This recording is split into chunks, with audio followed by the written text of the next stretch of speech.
Welcome to another edition of the GreenBaje podcast. As always, that is AJ. He is the green. I am Ken. I am the beige. And this is another edition of the GreenBaje podcast. First, let us apologize on behalf of our guests. We did tell you that we were going to have a guest with us this week. However, at the time of our recording, as we always tell you guys, we record this on Tuesday evening. And the gentleman who was to join us, he is in England. And as a result, it is a 7-hour gap between where I am and where he is. Now, the time of this recording is 7:26 p.m., which will be 2:26 a.m. And I do believe he has fallen victim to the Sandman and jumping over the fence. But in any case, we are here to keep you guys entertained, and that is what we are going to do. AJ, how is it going, my brother? I'm all right, man. As usual, my complaint, just trying to deal with the weather out here. It's really hot. It's literally hot and cold. Yeah, it's to the point where some businesses may be actually closed tomorrow or Thursday because of like a little rain and snow and whatnot. And yesterday was up to the 70s. So good times. Yeah, you see, I know you tell me about my weather in Colorado, right? Apparently we're a little bit more consistent than you guys are when it comes to winter, because every week we've had snow. We've had some snow that started, I think, last night, and then it dusted a bit this morning. It dusted some more this afternoon. So it's supposed to dust again tomorrow. It is what it is. This is the time that, like I said last week, we need the snow, we need the wetness, the water to come down, because this is supposed to be the desert. And this being the desert, the last thing we need is for them not to have any water at all. And then, that's True. True. All right, so this week we are taking a break from the football stuff. We'll have the football stuff back not tomorrow. We have it next week. But this past weekend, was the NBA All-Star Weekend in Cleveland, Ohio. And boy, did the stars come out to play these last few days. The two teams met up on Sunday night. Team LeBron went up against Team Durant, who were missing their captain, Kevin Durant. First, it was announced he was not going to play through injury, and then it was announced he was going to miss the game due to the passing of his grandmother. His absence, however, did not put a damper on proceedings, as we had all the pomp and pageantry you could expect from All-Star Weekend, including the unveiling of the NBA's 75th anniversary top 75 players. But first, off the rip. AJ, off the rip, we like to say, what the what? So what made you go, what the what, this weekend? On Sunday, Michaela Moore. I'm pretty sure you're probably familiar with that name now. And if you're not, or any of our viewers aren't, let me tell you what happened. Michaela Moore, the New Zealand defender, she's also a Liverpool defender. She scored a hat trick of own goals. And not just a hat trick of own goals, a perfect hat trick of own goals. The poor thing scored a right footer, a header, and then a left footer. Mind you, this is not even throughout the course of the game. She was substituted at halftime. This all came in the first half. Yes, listen, she has to be on somebody's payroll, boy. This makes no sense to me. I mean, 1 is unlucky, 2 is like, all right, cool, but 3.5? Nah, boy. Nah, she clearly wasn't even reading the game well, because all 3 of them came from crosses, and it's like the ball beat the attacker and she wasn't sure. Like it was almost like the ball crept upon her and surprised her a bit, and she just like tried to like put a foot behind it or put a head at it. A hat trick of own goals, bro. I could not believe it. I've never seen anything like that in my entire life. That really made me go, what the what? Honestly, I had never seen it either. And then I saw the lowlights for her. that broke my heart for her. Yeah, to score 3 goals on your own side, yeah, that's a bit rough. I would have called for the sub probably after the second night. After I headed it, I would have fallen on the ground and hold my head like if I had a concussion. I would have Anything done. so. Tell Tell them them it's put your the back. stretcher. They can never, yeah. They can never refute a back injury. Yeah. Correct. I would have been done. I would have been done. Now, Yeah. now my what the what this week is from the NBA All-Star Weekend. It came from Sunday night, and we had Macy Gray singing the anthem. No, AJ, you remember when Fergie did the anthem? Of course I remember Fergie. Of course. Oh boy. That was Fergie-esque this week. No, the thing about it, Macy Gray has one of the most unique voices I've ever come across in all of music. And Agreed. I've been a fan of Macy Gray, particularly because of the uniqueness of her voice. But then when Macy came up to sing the anthem, and no, I don't know. I'm not a medical practitioner. This is pure speculation. However, Macy seemed to have been chemically enhanced in some form or fashion before going out to sing the anthem. I was like, what? What is this? That literally made me say what as well. That did as well. The thing is, I actually missed that. I missed seeing it live. So, well, as it was happening in real time, I should say on TV. So I had to go back and look at the video. And so my wife and I watched it together. And one thing we were saying is that I feel like Macy Gray gets set up. She should have never. I don't think that singing the anthem suits her voice. It doesn't suit her voice and her style. I never saw it going any other way. Like the notes that the singers who give us their renditions usually hit. That's not Macy. It's never been Macy Gray. So I didn't expect it to be like, even hearing that she was singing, I was like, Macy Gray, okay. Because one of my boys had messaged in another chat, and I was like, Macy Gray, okay. So when I saw it, all I could do was laugh. It was worse than I expected, than I anticipated, but it still wasn't a complete shock to me. That's just not Macy's style. It isn't. Yeah, maybe she tried to say. Maybe she tried to say goodbye, but she choked when tried to walk away and she stumbled, so she ended up having to do it. But yeah, but you know that they always try to put the hometown folks to do it. Yeah. And she is from Ohio, so from that perspective, it's not surprising that she would have gotten the call. And the thing about the anthem or the U.S. anthem is that whoever is singing the anthem gets to do it however they want. Like, true. You could put the key however you want. You could sing it however you want. And she doing it kind of acoustic, like with the guitars, made sense. But then the way that played out, they could have gotten Steve Harvey too. He from Ohio too. Yeah, but Steven really no singer though. I know I was being facetious. I'm just saying that it was so bad that what would have been the difference? I guess. Okay, so just a quick update. Jordan, our guest, he's up. He woke up. Oh. So he said he's going to fire up the Zoom and join us. So wherever we are in the program, that's where he'll pick up and join in. Cool. All right, so that was off the rip, and that was what.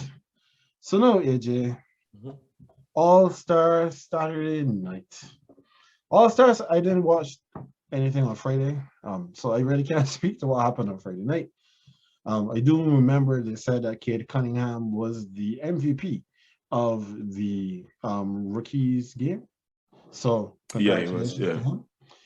But All-Star Saturday night has always been considered a top night or a hot night for basketball celebrations with the 3 contests that they put on the night.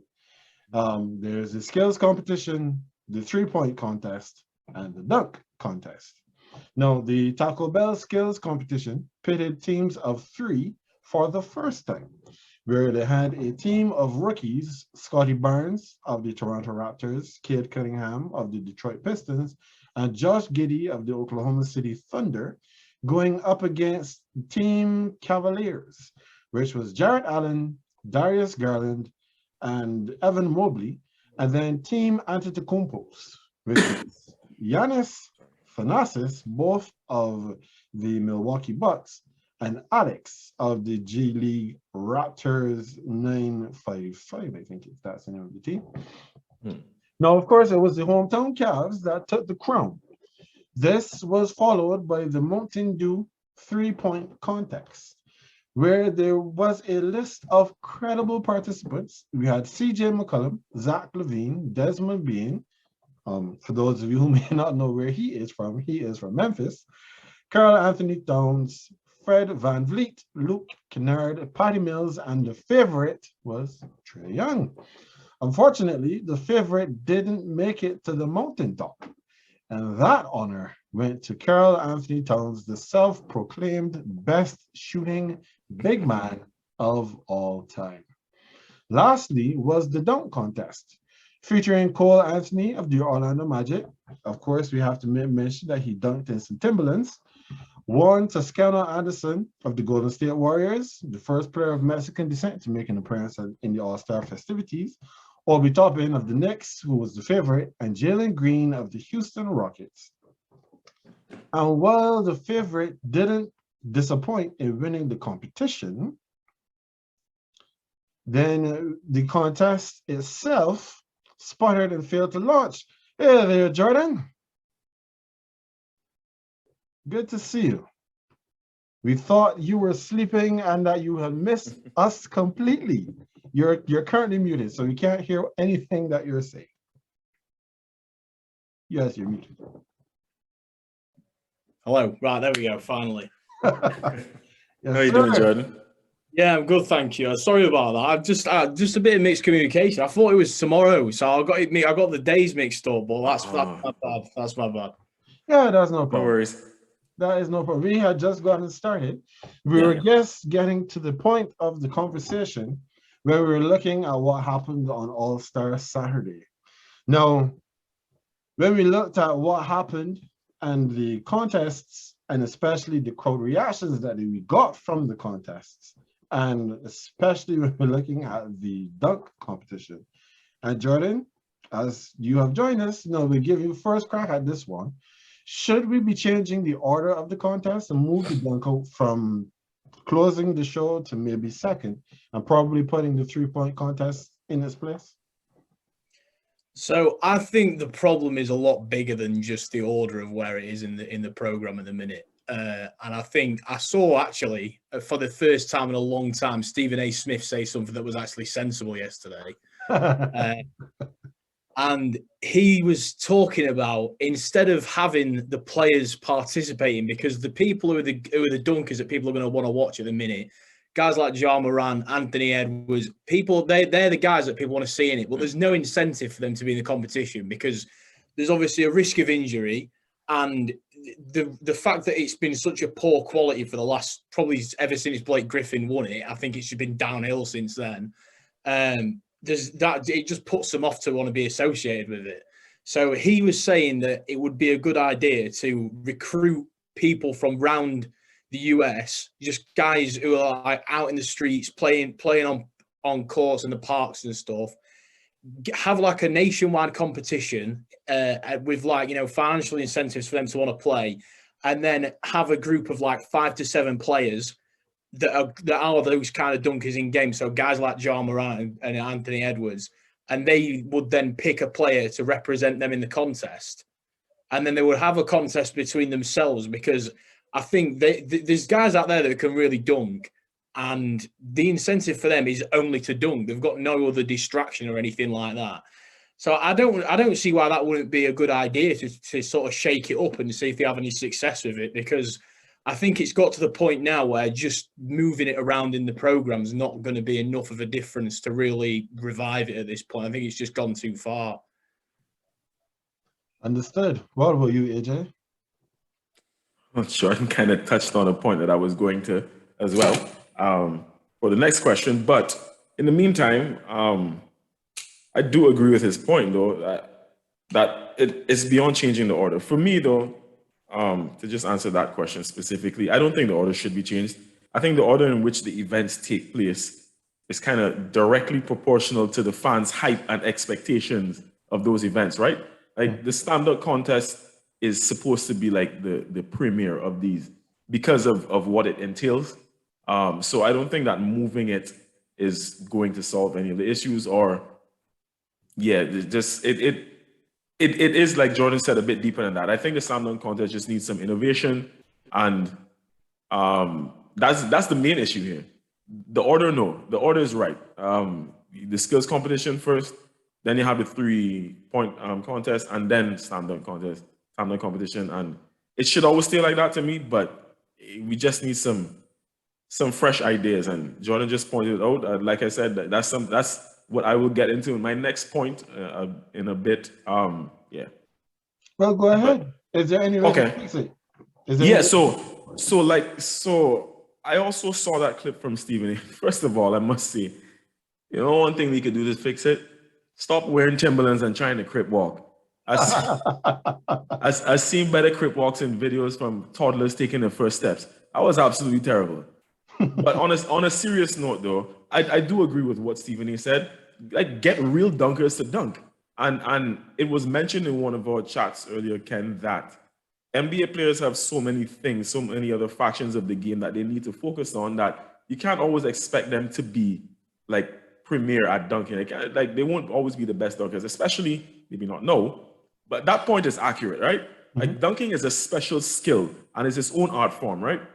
And it'll always be easier to find 8 to 10 guys who can shoot the ball, especially with the way the NBA is moving right now, right? So it's not a foregone conclusion that you will find pro players who are skilled in the art form of dunking, right? And so with the way social media is nowadays, how prevalent that is, and with videos going viral and that sort of thing, it might be a good idea to put the spotlight on some of these guys who go viral for like just dunking.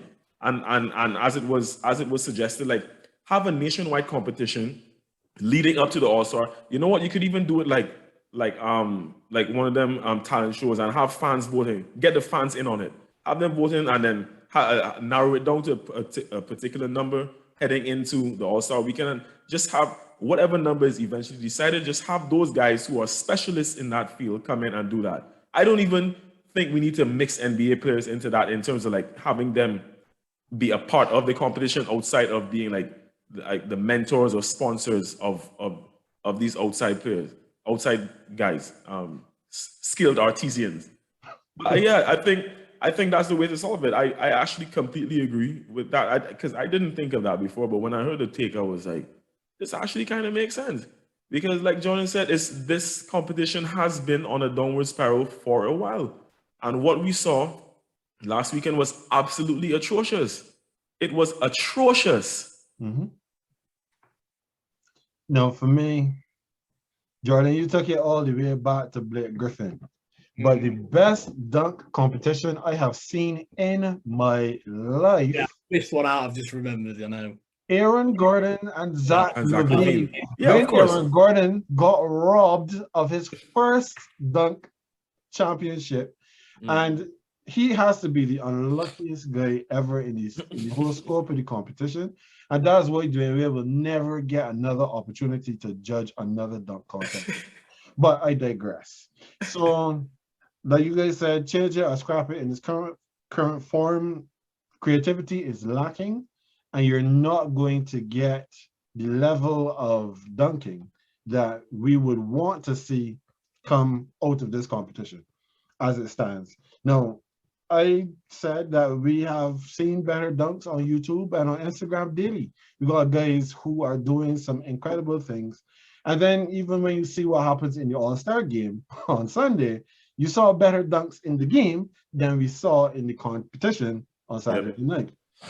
I agree that bringing in outsiders into the competition is probably the answer because that's the only way then you're going to see the creativity, like what we saw from the Aaron Gordons and the Zach Levines.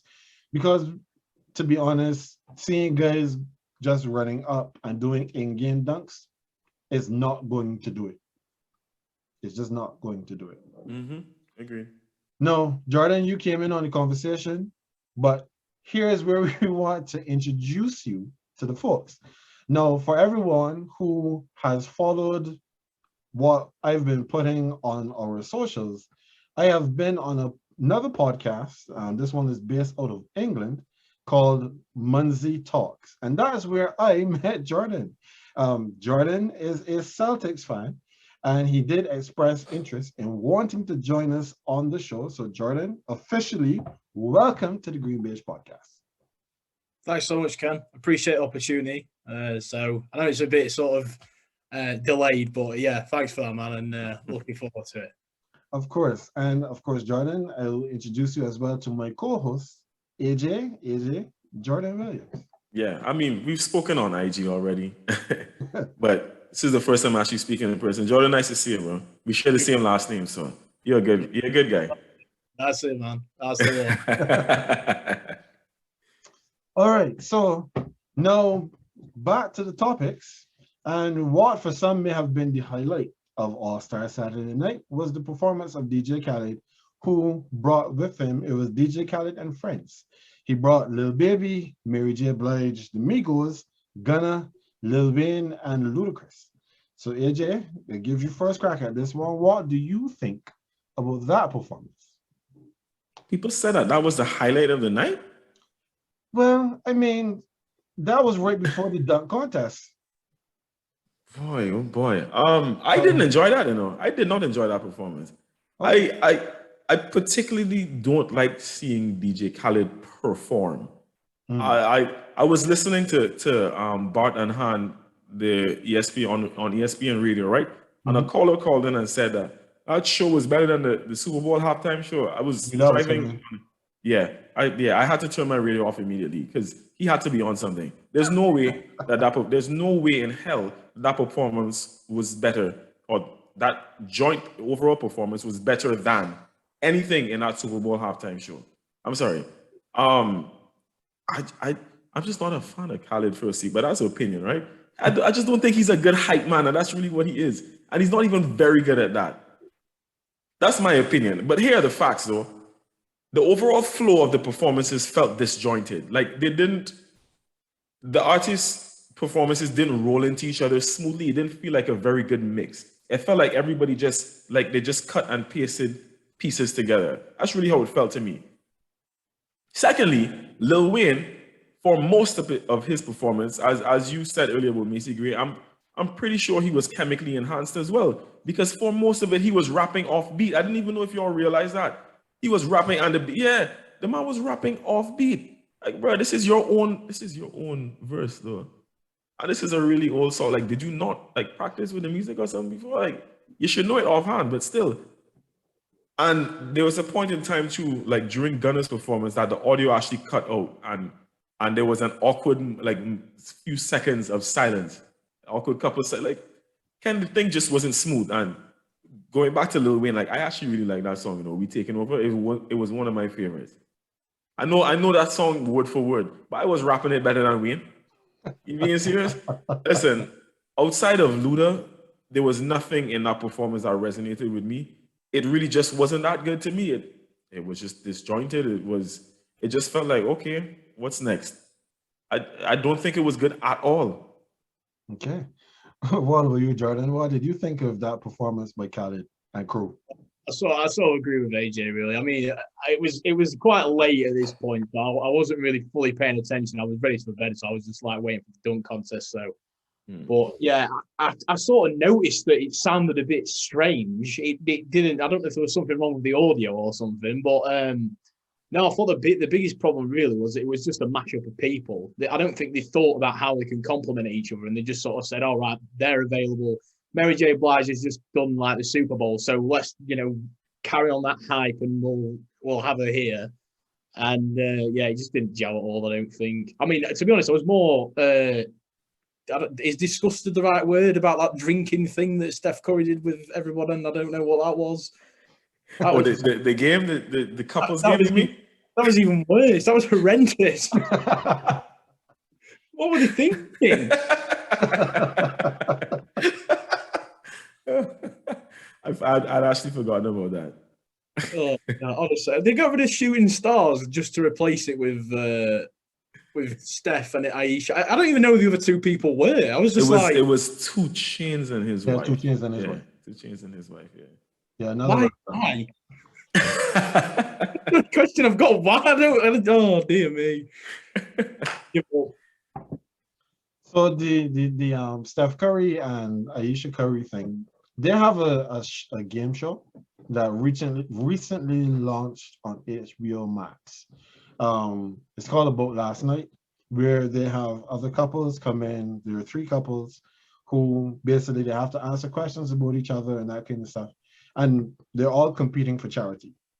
The last thing that they do on the show, because I've watched a couple of episodes, actually, not bad for a couple of laughs, is Beat the Curries, where they're blindfolded, exactly as you saw them do on stage, where whoever has won the competition for the night, I think they get like $20,000 for their charity. And then they have an opportunity to win $5,000 more if they beat the Curries during that drinking game where you have to drink to show who you think is whichever that would have won, whatever. So from that perspective, that I saw it and I was like, huh? And then when I watched the game, I was like, okay, no, it makes sense. For the performance by Khaled though, now like you, AJ, I'm not the biggest fan of Khaled, but my peeve where Khaled is concerned is that I think that in a lot of cases, producers need to produce and don't try to be so up in everything. Involved? Yeah. So, like, Dr. Dre does beats for people, and you know it's a Dre beat according to the song. The Neptunes did beats for people or do beats for people, and the most that you would get when you have a Neptune beat is if you do a music video, Pharrell is going to be in your video. But Khaled announces himself every time. That annoys me. That's me. When I heard that Khaled was going to be doing a performance at the NBA All-Star after Dr. Dre did a performance at the Super Bowl, I knew it was going to be another ensemble performance. It had no way of being anything else. Yeah, agree. And then the other thing that I expected, Dre is known to be a bit of an old head in the game. His music appeals to, I guess, to us millennials. We grew up hearing a lot of the songs that were played at the Super Bowl halftime show. Khaled's collection of musicians skews to a much younger target audience. When you bring out people like Gunna and the Migos, who have had to fight for their level of credibility within the game because of the differences, or should I say the similarities between them and a lot of other artists compared to when we were growing up and we heard rappers who had their own individual styles and put that on each record that they did. You could feel their fingerprints. Whereas in a lot of cases, rhythmically and flow-wise, a lot of these guys are very, very similar. So while we 3 may not necessarily have found much within the music to hold on to, and therefore it didn't really score at us, you could bet that the younger folks would have thought that was fantastic. And I don't disagree with that. I'm pretty sure that guy who called in, even though he sounded like he was 60-something, I'm pretty sure he was probably in his 20s. But I noticed in what I said in my response, I didn't even mention the actual artist because you mentioned that he brought in a younger guy. So he started with Lil Baby, then it was Gunna, then it was the Migos, right? As you said, yeah, they cater to a younger crowd, younger generation, more Gen Zs than anything, I would guess. Yes. But he did have then bring in the artists that would appeal to us in Mary J, Lil Wayne, Luda. Mm-hmm. But my issue is still just how everything, like there were more ebbs than flows.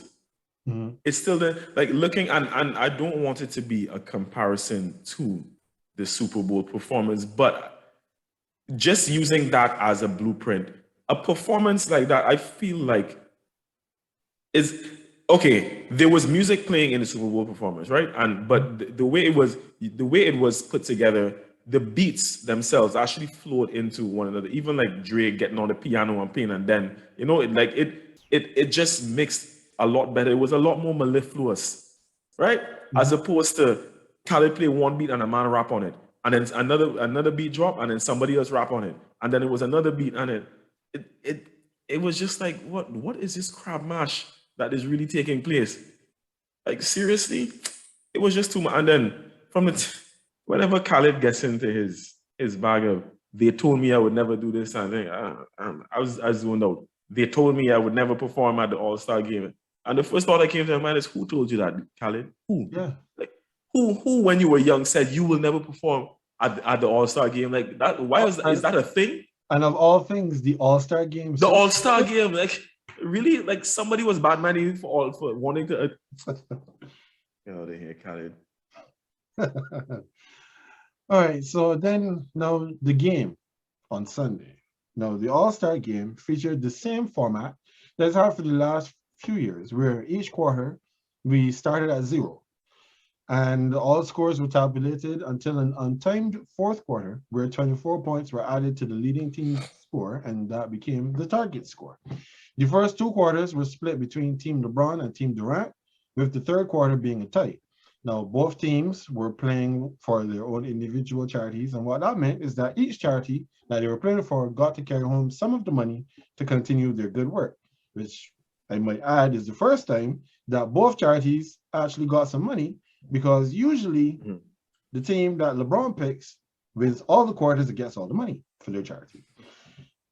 But that also meant now that we were finally going to have a much more competitive fourth quarter. Now, after the LeBron bucket where he sank the winning turnaround jumper, Team LeBron won for the 5th consecutive All-Star matchup. But Stephen Curry put up a 50-piece on 16 of 27 shooting from 3, earning MVP honors. So, Jordan, what did you think of the game? I thought it was really good, actually. I think just because there was that sort of like incentive for each team to be pushing for something in each quarter, and I think this has helped it over the last few years. Instead of just having go out there and play as, just show off, basically, there's nothing really to play for. Yeah, it might make it a bit more sort of nice on the eyes, if you know what I mean. Like, there'd be more flashy things happening, but at the same time, they didn't really feel like it was a game. It was more of an exhibition, whereas now it's like an exhibition for sort of 2.5 quarters, and then the sort of end of the third, and then especially in the fourth, teams actually like play properly. And I thought it went right. It went really down to the wire this weekend, and it could have. I can remember when Zach hit that 3 just before LeBron like did the sort of spinning fadeaway, whatever it was. When he hit that 3, I thought, if they miss now, I can see someone's going to come down and score a 3, and it's going to be game over. So it was that close, and I just thought it made it a lot more interesting, because I prefer games that are going to be tightly contested. I don't I'd prefer not to watch a blowout game. I'd want to watch something that's competitive, and you don't often get competition in All-Star games. So for me, I really enjoyed it, and I thought Steph was just unbelievable, it's crazy. Yep, that is my guy, Mr. Stephen Curry. So AJ, what about you? What did you think of the game? So like I told you, I only picked it up from somewhere in the third quarter. And outside of Steph, it felt a bit dull in the third quarter, that is. But I think closer to the end of the third, and definitely in the fourth, it picked up a lot. And it was a lot more exciting. And like Jordan alluded to, like you could feel that the guys were actually playing for something. Like it wasn't just an exhibition. They were actually playing to win.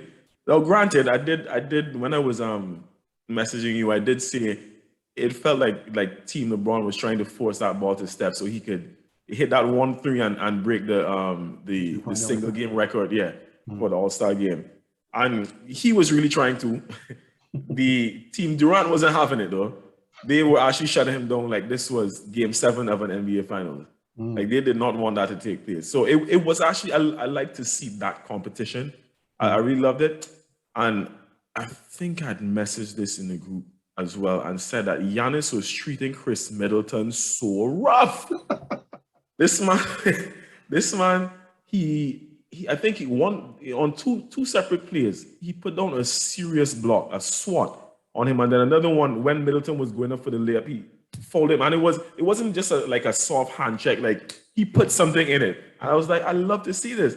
He knew he wasn't going to hurt his guy by doing that, but he was playing. He was playing with some intent, and I love to see it. Honestly, I like the ending to the game, and I think it was fitting that Braun was the one who hit the shot in the manner that he did, in his hometown and whatnot. It felt like a really good ending and swan song, if you must, for the evening. So I know a lot of people they always will complain about the All-Star game just like they complain about the Pro Bowl. But if you understand what you're going to get coming in, you won't be disappointed. You will never get that level of intensity through an entire exhibition game because there's no stakes really on the line. Now, as I made mention of in my introduction to the topic, this is the closest I remember the two teams being heading into the fourth quarter, because before Team LeBron would be up by like 20 points, 15 points, and then it'd be like, what can the other team do to try to limit their scoring and give themselves a chance? The charity thing does help because, as you said, Jordan, it does actually give them something to motivate them to actually play something during the first 3 quarters. Now, what you will see is still what we saw. So, like Ja Morant going head up by the rim to catch an alley-oop, you'll get shots from every possible angle, even LeBron deciding he wants to hit logo threes because Steph has been doing that pretty much all game long, and dunks and more dunks and more dunks and better dunks than we saw on Saturday night. But when you take it in its entirety, I thought the game was actually pretty good. Like there was no 60-point quarters. You had guys at least, putting a hand up when they were trying to close out on somebody in the first 3 quarters. I enjoyed it. And, sometimes one of the things that it does help too is to see certain matchups. Like, what would it look like if LeBron and Steph played on the same team? Okay, now we get to see it in an All-Star game where LeBron is actually, passing the ball, not just looking for his own stats. And Steph, all he has to do is just shoot. He doesn't have to think about anything else. He's just shooting. And 48 points on 16 shots. That's my guy. I am glad that Steph won the MVP. And just one other thought, there was a lot of talk all throughout the game. And I was watching it more on the TBS broadcast than I was watching it on the TNT broadcast, because the TNT broadcast, that was where you had, it was not Marv Albert, he's retired. You had Reggie Miller. Yeah. Sorry, I was just saying Reggie Miller was on, yeah. Reggie Miller. Kevin Harlan, I think, as well. Right, Kevin Harlan his name was the one I couldn't remember. And they were the main people on that broadcast, whereas on the TBS broadcast, you had the Inside the NBA guys. So it was Shaq and Chuck going at it all the time, and Draymond just walking around with a microphone talking to people. And they were saying that there were lots of players who actually wanted to win the MVP in the game. I guess because it was, celebrating the 75th anniversary of the NBA, they wanted to win this MVP, including LeBron. So when you have players now who come in saying, I want to be All-Star Game MVP, then you're going to get effort from them as opposed to just playing the fool. To me, I'd say that I believe that one factor that contributed to that as well was the fact that it was the inaugural Kobe Bryant Trophy. Yes. Yeah, so I think that added a bit of gumption and made guys really want to go for it. It was well deserved by Steph though. At the end of the day, like Yes. can't really argue that. Can't really argue that. Yeah, Ma dropped 50 in the All-Star game, and his team is. I mean, there could be an argument that even if they lost, maybe he should have gotten it, but the NBA doesn't do that. So Yeah, they had to yeah. win. They had to win for him to get it. All right, so Jordan, there's a little game that we play quite often here at the GreenBaje podcast. It's called Who Do You Trust? And in Who Do You Trust, we put a situation or a scenario to you, and then you tell us who do you trust. And first up is your Boston Celtics, because you're a Celtics fan.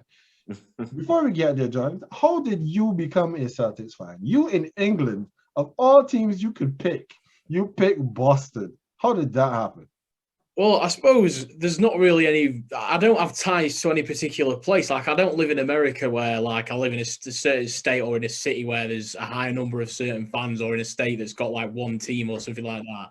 Mm-hmm. So, just growing up, we went on there. It's quite a funny story, really, because it was just before, or it was just after I'd started watching basketball for the first time. It was like 17-18 season, and we were going on a holiday, and one of my friends was like, "Oh, we should get some jerseys, like, or just keep us cool in the sun, sort of thing, instead of just walking around with like t-shirts or shirts and stuff." Mm-hmm. And the first jersey I bought just by chance was a Larry Bird jersey, so I was like, I'm just gonna roll with them, because it was the only jersey I had at the time. So I was like, yeah, I'll roll the Celtics. And then I was like, oh, they're not too bad. And I was like, actually, no, they're pretty damn good. And so considering like the football team, or as like, yes, as you guys call it, like my soccer team that I support, we're not that good. So it's quite nice to have a change to support a team that is sort of has been down the years. So yeah, that's how I got here in the end. Okay, well, I mean, that good on you for the Larry Bird jersey. That would definitely do it. I mean, you could have picked up a Detroit Pistons jersey and you would have been miserable. So I'm glad that you didn't do that. All Things right. have a way of working out. Indeed. So now, Jordan, your Boston Celtics have been the hottest team in the NBA coming into the break, winning 12 of their last 14 games. Jason Tatum is healthy. And when healthy, Jaylen Brown has been playing some of the best basketball of his career. And the newly acquired Derek White has been a major part of their rotation, averaging 30 minutes per game, 12.3 points, 4 rebounds, and 3.8 assists in the 4 games he's played. So, Jordan, do you trust your Celtics to keep it going? Yeah, I do, actually. I mean, I think that one of the most underrated things I think that we actually sort of brought in, one of the pieces that we sort of brought back actually, and I don't think anyone would have ever suspected it, that it would be this important, but just bringing back Daniel Tice. I think, like, for how he fit in the system before he left. I know we're playing different under Coach Emo that we did with Brad Stevens. But I think the way his play style works, he can just, like, he played his first game back against Philadelphia, and he looked like he'd just been out for like a few games, and he was coming back into the same team that he left like just over a year ago. It was, they all know each other very well. He's a bit more of a leader on the court, because we never had really anybody who was willing to sort of take that on. I think Marcus Smart got it by default. Really, he wasn't. Like, he wasn't someone who asserted himself. He just sort of got it because he was there for the longest time.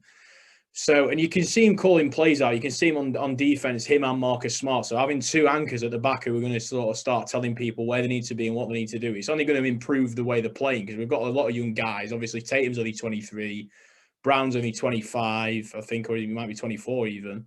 Derek White, I think he's not very old either. So there's a lot of young guys that are going to be important to the team moving forward. So having just a bit more leadership in the back, I think it's It's going to be really important moving forward, and I can only see it getting better. It was obviously fitted into a new system this season. It was completely different to what we were doing with Brad Stevens. So now that sort of rocky starts passed us by, I think, I think we could push for a top 4 seed this season. All right. Jordan is positive on his Celtics. What about you, AJ? Do you trust the Celtics to keep it going? Jordan, I'm sorry, bro. I mean, I know we're just officially meeting, but I'm about to bust your bubble because I really don't. I don't have faith in them to stay not this hot. As you said, 12 to win 12 of the last 14 and be averaging like over 100 points. Nah, I don't see how they maintain this. Not till the end of the season. Nah, and you know what? I'd be interested to see if they come out of the All-Star break with that momentum because I feel like that may have killed it a little bit. Mind you, the streak was that they won a 9-game winning streak, which was broken by the aforementioned Detroit, right? and I'll get back in. You could say it's one of those nights, right? But then, as I'm going through the list of teams that they beat, so let me go through the 12 of 14. It began that 12 of 14 began Wizards, not a playoff team. The Kings, okay. They lost to the Hawks then, beat the Pelicans, beat the Heat without Kyle Lowry and Jimmy Butler. Then beat the Hornets. Not too much credit for that for me. Beat the Pistons, the Magic, the Nets without anyone, essentially. Yeah? Beat the Nuggets. Okay, cool. It was a 6-point game, so I mean, those games to me could go any which way, but I still give them credit for the win. Then they beat the Hawks again. They beat the Sixers, and then lost to the Pistons. And like I said, Jordan, as a Celtics fan, might say, okay, well, that was just one of those nights because they lost by a single point. Well, I could also say, and Jordan, I'm not saying that you're saying this, but there are Celtics fans that will say so, that it was just one of those nights. I can also say that it was one of those nights for Joel Embiid, who is one of the front runners for MVP. He went 3 of 9 that night. That's not going to happen every night. It's not. Right? No, it was how they defended him, though. Yes. I get that. I get that. That's a very credible argument. But Joel Embiid is not going to go 3 for 9 for the rest of the season. I'm just saying, and I'm pretty sure that won't happen if or when y'all have to meet again.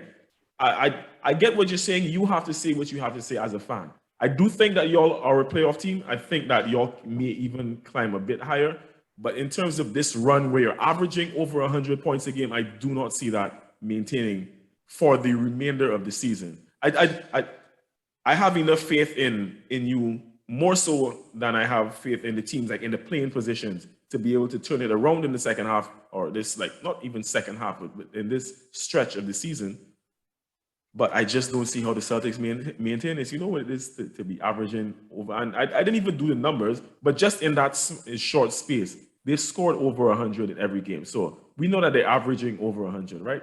Mm-hmm. I like I said, the run, you need to beat who's in front of you. I give them credit for that. I just don't see that this being sustainable, that this is sustainable for the remainder of the season. Not when injuries and so on are going to become a factor. And guys are going to have better nights than they had against them. And players are going to be back. I just don't see it.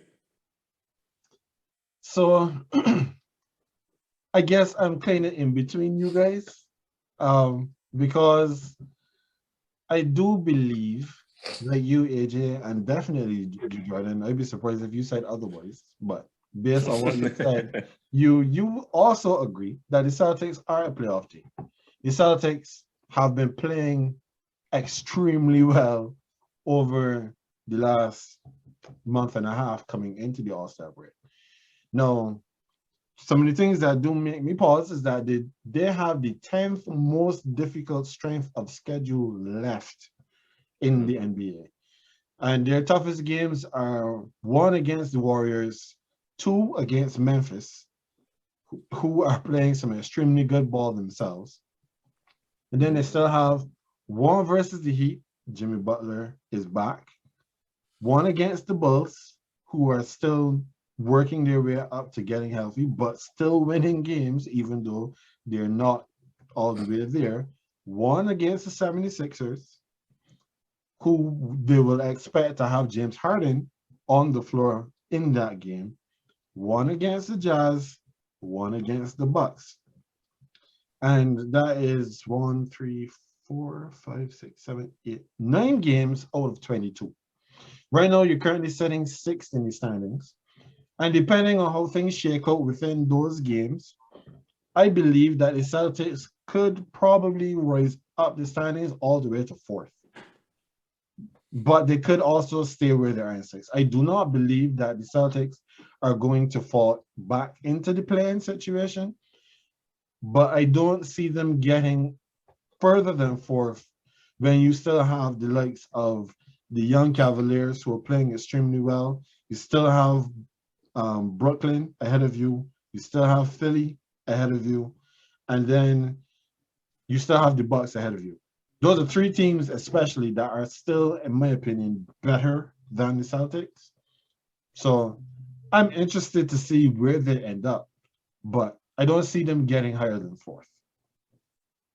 Yeah, I mean, if I'll just quickly sort of answer back to what AJ was sort of saying, because I mean, that's an argument that we've seen quite a lot, where it's been about the schedule and stuff, especially with what we've got left and what we've had. And like the main argument, I think, is like people just trolling on Twitter and stuff, you know how they get and stuff like that. But just sort of saying, oh, you know, they've played bums and everything else, and they've not had any difficult we're going to have, not by the end of the season, but we do right now, the longest West Coast tour of the year. I think we played 11 out west near the start of the season. And we had games like, we had the Blazers when they had Dame, they still had McCollum like fit and healthy. So we played teams now that other teams are going to have to play at a later date who are significantly weaker than they were when they played us. And also, I think because of the way that we've won these games against different teams, and I know obviously the offense is nowhere near as good as, like the Magic's offense is obviously nowhere near as good as Phillies or the Bucks.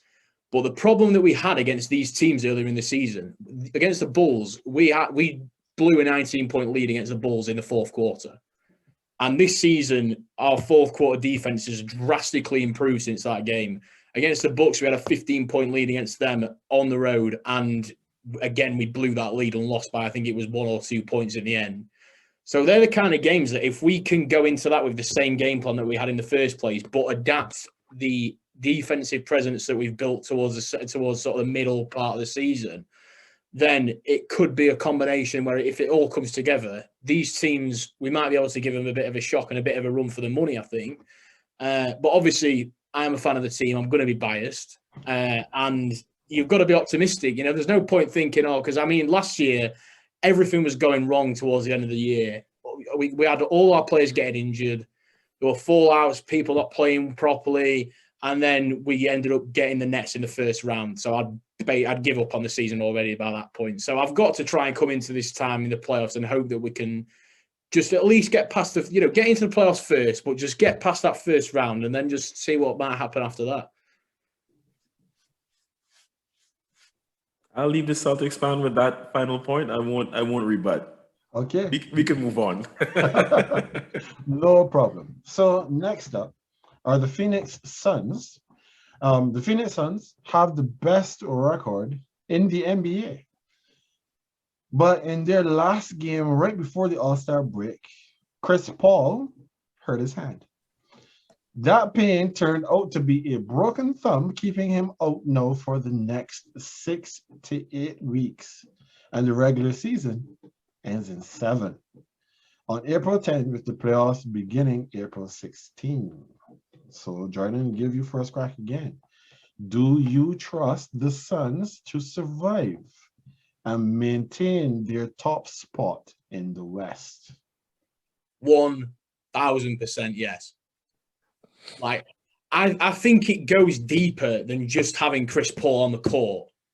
The culture that he's brought into that locker room and the things that he's taught that team, just because he's going to be injured for these next run of games doesn't mean that he's not going to have any bearing on their success or how they're going to play. He's still going to be going to the coaching drills. He might not, obviously won't be able to participate, but he'll still be trying to teach them the little things. And I can remember Booker and Cam Johnson and Mikal Bridges have all come out and said his impact off the court is just as significant as what he does on it, because he's taught them to play in a different way. So I think if you take Paul, if you take like CP out of the situation, obviously it's going to have an impact on them, because he's the chief facilitator, and he's one of the best facilitators we've probably ever seen.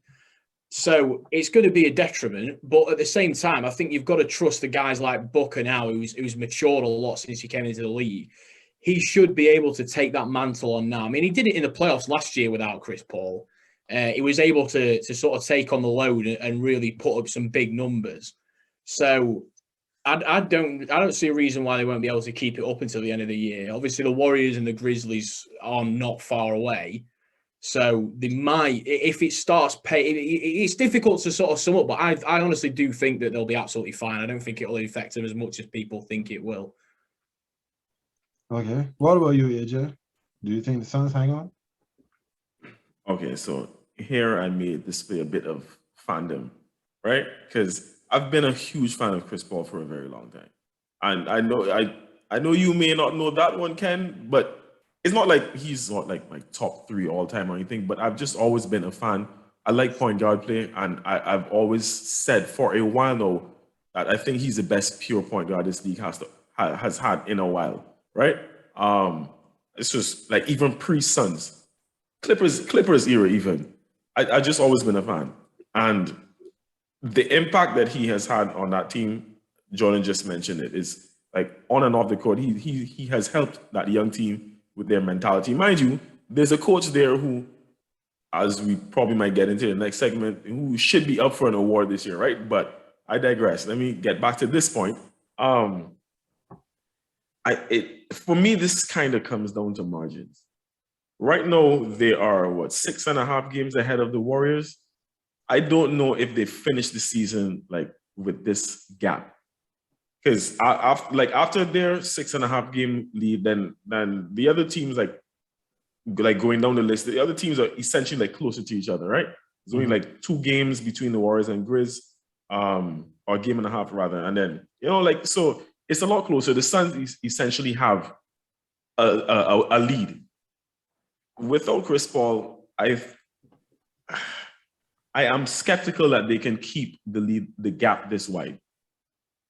I'm skeptical that they can keep the gap this wide. Can they finish in the top spot? It's very possible, because I trust Monty Williams that much. And again, if this man could pull this off, there's no way you can not give him Coach of the Year this year and give some half-ass excuse to give some other coach, right? It should be him if he could really pull this off and keep these guys in the number 1 seed. But again, I don't know the strength of their schedule right now. I'm just saying, just talking off the top of my head, in terms of like the impact that I think is going to be missing from Chris Paul. Like Jordan mentioned that it'll still be there. Yes, but the fact of the matter is you're still missing his product on the court. And to me, that's a big product. And you can't fill his shoes. There's no one in that team that can fill his shoes. And while they may not necessarily need it to still be a winning team, I think they need that in order to like maintain the gap that they have over like the chasing pack. I think the gap could be lessened. I wouldn't be surprised completely if they were to drop to the 2nd seed, but they still have enough in terms of pieces, coach, just the entire unit to stay in the top seed. But again, like I said, this is margins. I do think more so than Jordan did that Chris Paul's injury is going to impact them. Okay. So you spoke about the strength of schedule, or you mentioned the strength of schedule that Phoenix may have. And Phoenix has the 6th easiest schedule. Okay, so there we go. And when you couple the 6th easiest schedule still to go with a 6.5 game lead on the Warriors, this is more, I would say, a reflection though on the Warriors than the Suns themselves. The Warriors are not pushing for the number 1 seed. This is 2 seasons especially. that they have not been really focusing so much on the regular season. Last season, they had a chance to get into the playoffs via the play-in, and they picked it up coming on to the end of the season to try to get there. In the end, they flamed out in the play-in tournament. They didn't get there. This season, I think really and truly, since they've finished that regular season with the regular season record 7-3-9, they have not been pushing as hard to get the number one seed because they're confident that they can win on any floor in the NBA. Regardless of where they go, they can beat whoever. So finishing second is not a problem for them. So from that perspective, I believe that the Suns still maintain the number one seed, even though Chris Paul is out.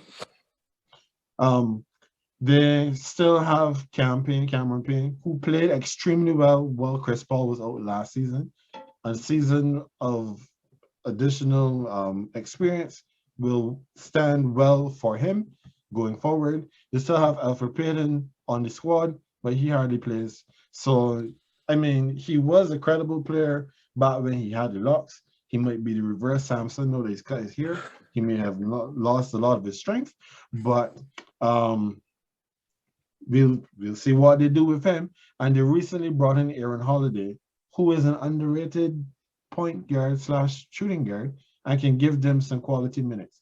None of them are Chris Paul, but all of them can still give you some production and keep them where they are. Now, I do expect... Alfred Payton. I don't you telling me that about no Alfred Payton. Stop it. Stop it. Don't stop trying to convince people that Alfred Payton is going to contribute something to a playoff team. Stop it, Ken. But if he gets the minutes, he will contribute. He'll contribute minutes, yeah. Alfred Payton. I think you've been a little adjusted, Alfred Payton. Am I though? Am I? Again, it is more about campaign and Aaron Holiday. I take those points completely. But the caveat to that, though, is Payne is still injured. And Aaron Holiday, he has recently joined the team. So Alfred Payton is going to have to give them some minutes, AJ. He's going to have to give them something.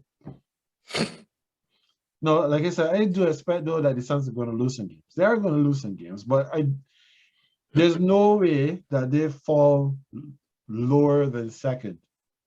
They do not go lower than the Warriors if the Warriors are the ones that get there. I agree. Like I said, I wouldn't be surprised if they dropped to second. I'd be definitely surprised if they drop lower than that because I don't see it. But if they do stay number one, like I said, it wouldn't be a complete shock, but just hand Monty the trophy and stop playing. Stop playing with that, man. So now we're talking about trophies. No, this is where I'm going to be my best Jenny Taft, where I'm asking the questions and staying out of it. It's too early for me to make my picks. So I'm going to give you guys the floor. So we're going to look ahead now, as this is our last topic for this episode. First up, MVP. Jordan, who do you trust to win the MVP this year at this point in February?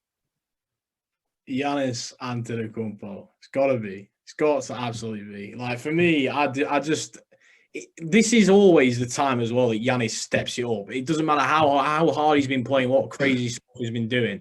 It's always towards the end of the season where he plays his best basketball. So I think right now he's probably neck and neck with Joel Embiid. But I think by the end of the season, I think Giannis will be sat on the perch by himself and there'll be no one around him. I think he's one of the most elite two-way players in the league. So I mean, I just can't argue with it. The only thing that is sort of a bit of an issue is the Bucks have been a little bit inconsistent this season, and I think realistically they're going to have to finish above Philly if he's going to beat out Joel Embiid to win it. They're going to have to finish above Philadelphia, and like I said, with how they've been playing, they've been sort of They've got some. They need to start focusing now if that's going to happen. But yeah, it's definitely between those two for me anyway at the minute. Okay, what about you, AJ? Who do you have winning MVP this year? I'm going to say Joel Embiid. If we're talking about at this point, I'm going to say Joel Embiid. The MVP, as it should be, is the most valuable player, right? Who has been more valuable to their team than Joel Embiid so far for this season? Now, I take Jordan's point about Giannis Antetokounmpo, but he's on the team of the reigning champions. They have a very good overall team. And Giannis is who he is. He's always going to be a great player. But like, what was Joel Embiid really working with offensively in the Sixers? Let's say that put him on the same stead with Giannis. Like Giannis has the entire team around him, as I said, because they won last year and they want very many changes to that team, not major changes, but I mean, come on, Embiid was really carrying this team for the bulk of the season, and it'll be a damn shame if James Harden was to come into the team now and then people try to minimalize and trivialize Embiid's impact because he now has James Harden.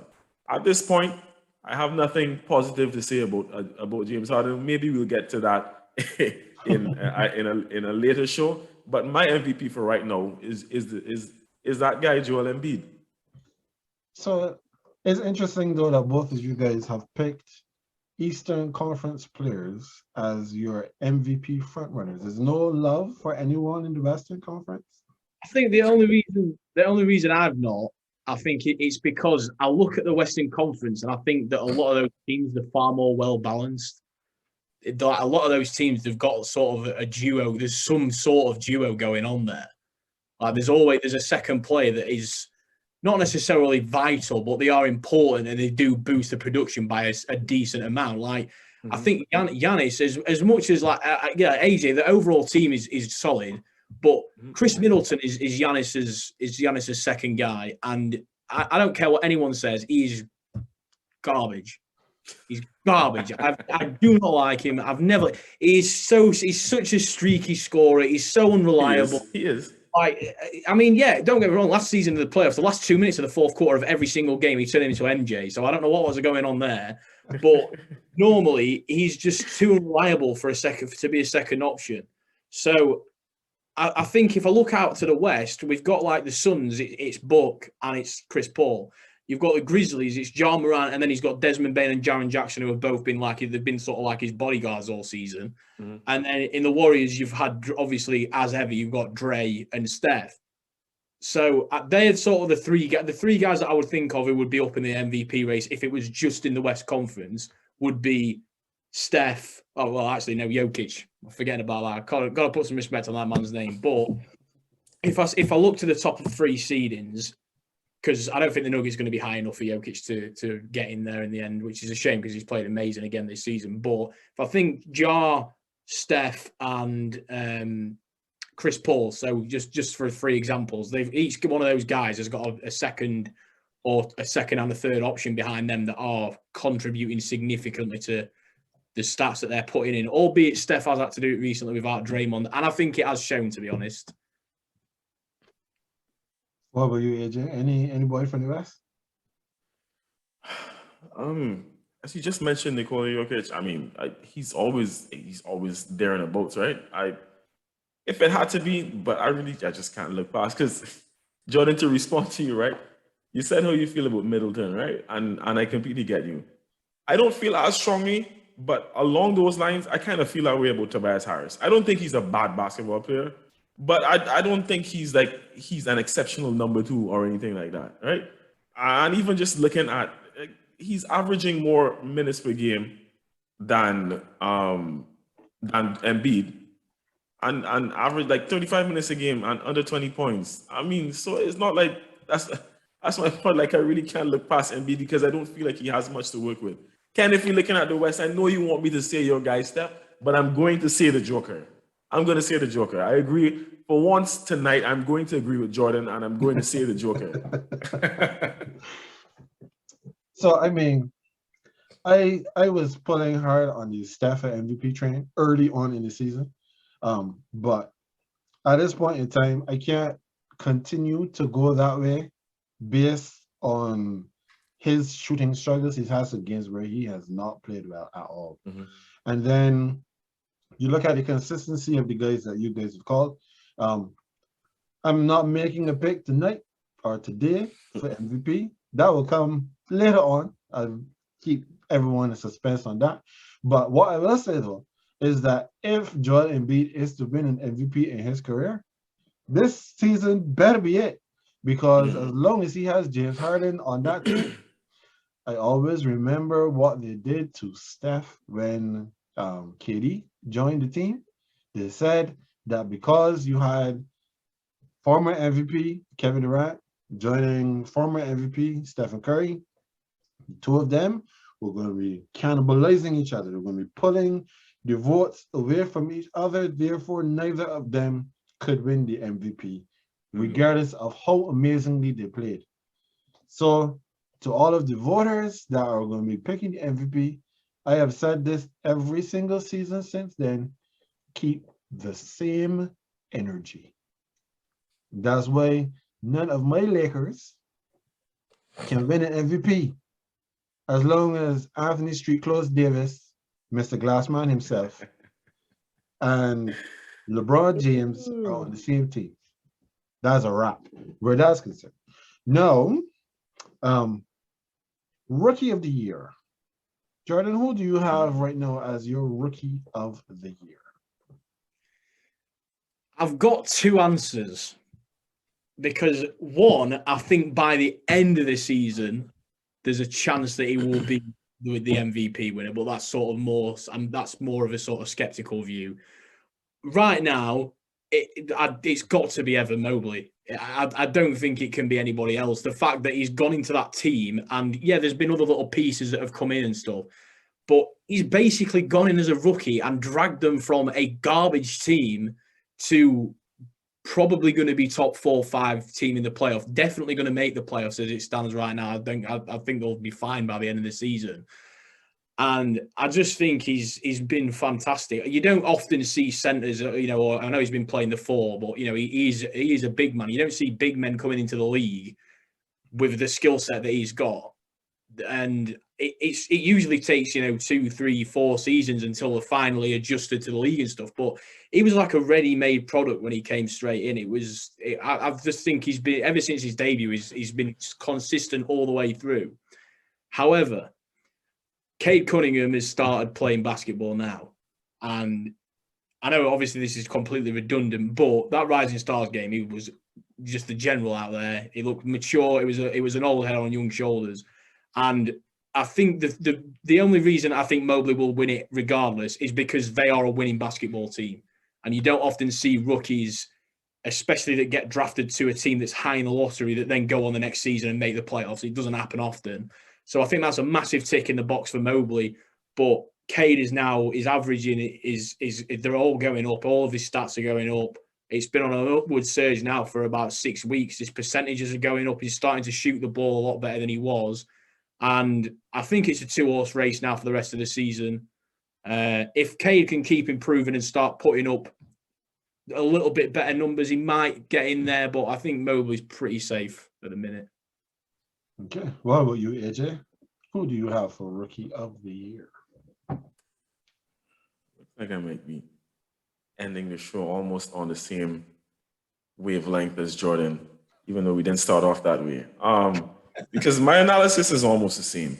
I feel like Evan Mobley may be the eventual winner, but for me, and again, this could be me being a homer because I actually watched Cade Cunningham at Oklahoma, and I thought that he was going to take them a little bit further in the NCAA tournament, right? Right now, my personal pick would be Cade. It would be Cade. He's even averaging more points, but like Jordan alluded to, then the Pistons are on the winning team. The Cavs are. And he mentioned, Jordan, you did mention the fact that he came in and Evan Mobley, that is, and turned the franchise around. But he still has Jarrett Allen and Darius Garland. He still has these guys, I wouldn't say seasoned veterans, but still very good players who are actually leading a bit ahead of him It's Garland, Jarrett Allen, Colin Sexton, the guys who are ahead of him in scoring. Mind you, he's still averaging 14.9 points per game, which is still obviously really good. But then there's Mike Cade, who's on 15 margins again, right? But Cade is like the leading scorer, or is he second in the Pistons team? But again, with a team that is almost one of the worst in the league, I mean, it's a rookie award, so it is possible still that Cade could win it. But I think Evan Mobley has a better shot based on how things are panning out with their teams now to win it by the end of the season. My pick is Cade, though. Personally, my pick is Cade. I've been a Cade fan from Oklahoma, like I said. So if I had a vote, Cade. Okay. Well, I mean, I'll reserve my vote for Rookie of the Year until the next time that we broach this conversation. I know that one of the things that definitely helps rookies is opportunity. And both of these players went into teams that were not that good. And especially in the case of Mobley, the fact that Colin Sexton went down meant that there was more points for him to have to score. That definitely helped. Cade, he went into the worst team in the league, so you gotta put those bootstraps on and get some things going as quickly as possible. I'm sorry, he's third. I know you're not good. I don't want to be misquoted. Jeremy Grant and Sadiq Bey, actually. Yeah. But it's all really close. Jeremy Grant is 16.1. Cade and Sadiq Bey actually are level on 15.3, like joint second top scorers for that team. But you know how the cookie crumbles. It's true. I'm just glad, though, that we don't have a situation like Ben Simmons, who should have been ineligible to win Rookie of the Year when he won Rookie of the Year. I will never let that go. All right, and then lastly, for this week's episode is the Coach of the Year. And Jordan, again, who is your pick for Coach of the Year this season? This is a really difficult one, and similar to the MVP, I'm going to stick with one conference for the two options that I think we've really got, but it's not the East this time. So out West, it's between Monty Williams. I think is it Taylor Jenkins who's Grizzlies coach? I think so. I think so. I'll roll with that anyway. So I think it's between Monty Williams and Taylor Jenkins, and the only thing that could be, even though it shouldn't be, and it's probably stupid that it is this way, but voters are going to say, well, Monty Williams was pretty much as good as this last year. He's not improved as much, even though it should just be on what he's done this season. And for me, he's been the best coach in the league. They are also going to take a look at that Grizzlies team that snuck into the playoffs last year through the play-in tournament. They've got virtually the exact same team, and now this season they're fighting for the first seed. And it is a massive. He's a young coach as well. Monty Williams has been around the league, and these are all things that voters are going to think, oh, well, you know, that's a benefit for him, even though it shouldn't really make a difference because they're still being judged on the performances, and that's how he should be judged. But, you know, the narrative always plays into it. So I wouldn't want to split them right now, but whoever clinches that one seed, that for me should be the coach of the year. And as I said earlier, I believe that will be the Phoenix Suns. So I would say Monty Williams should win the coach of the year this year. I know AJ said it before, but give him a chance to say it again. So AJ, coach of the year. So as you know, I'm in agreement with Jordan's point because I did mention it in a previous segment. And I gave a bit more analysis on it, saying that if Monty, after this injury, and mind you, it shouldn't come down only to this. I'm not saying that, but I'm saying if at this point he can still navigate this team to that top spot, essentially what Jordan was saying, to that top spot in the West, he deserves it. But I'll even go a step further and take it off on a completely different tangent, right? Monty Williams deserves this just because he didn't get it last year. He was robbed last year of it. I don't care nothing about no Tom Thibodeau and New York Knicks from last. Nah.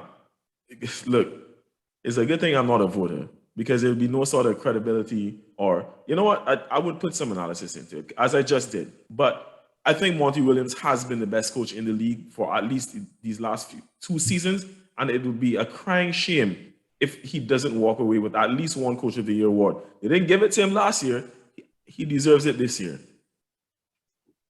All right. Well, I am not going to argue. I am not going to make any counterpoints to either of you gentlemen today, because my analysis of this will come at a later time. I mean, it doesn't make sense we both giving all of our points on this, AJ, when chances are this conversation is going to come up again. True. And yeah, so you've been placed on record. I'll jump on the record next time. So that is a great landing spot for this week's episode. Jordan, so glad that you could wake up and be with us, because it is really early in the morning where you are. Yeah, Let us know where they can find you. It's 3:45 in the morning at the minute, so I'm going to get straight to bed after this.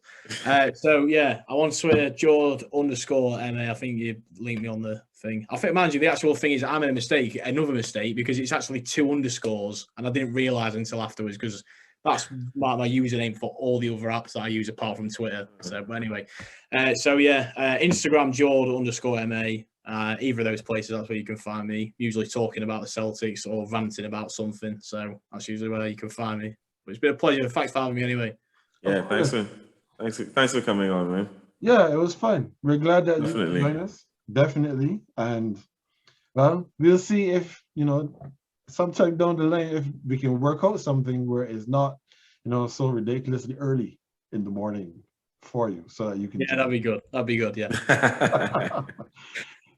So that is the end of another edition of the GreenBaje podcast. As always, you can find us on Instagram, Twitter.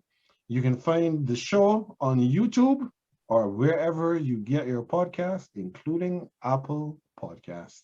As always, that is AJ. Joining us this week was Jordan Williams out of jolly old England.